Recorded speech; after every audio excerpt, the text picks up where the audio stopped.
त्या दोघांच्या घोषणा नरेंद्र मोदीजी आगे बढ़ो। त्यामुळे आम्ही नरेंद्र मोदीजींना पंतप्रधान करण्यासाठी एक ध्येयनिष्ठ पक्ष म्हणून काम करतो।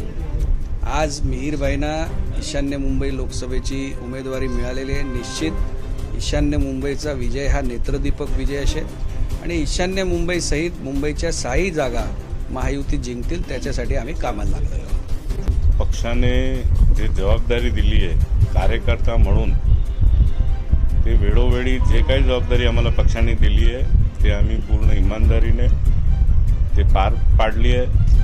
आणि शेवटी आमच्या सर्वांसाठी, सांसद मनोज कोटकजीसाठी, माझ्यासाठी पक्ष हा सर्वोपरी आहे आणि आम्ही खूप ग्रासरूटवरनं सोबत काम करून इकडपर्यंत पोचलोय आणि आमचा दोघांचा विचार खूप क्लिअर आहे। पक्ष सर्वोपरी आहे, हा व्यवस्थाचा भाग आहे। वेळोवेळी आपण बघितलंय काही प्रदेशात मुख्यमंत्रींनाही लोकसभा लढवायची आदेश आले, त्यांनी ते स्वीकारलं।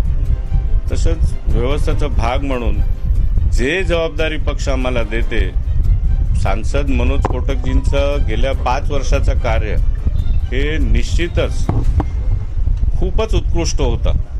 त्याच्या आधी डॉक्टर किरीट सुमे यांचंही कार्य या जिल्ह्यामध्ये उत्कृष्ट होता आणि पक्ष जसं जसं वेळ आणि योग्य व्यक्तींना वेगवेगळी जबाबदारी देतात ते आम्ही सर्व स्वीकारतो।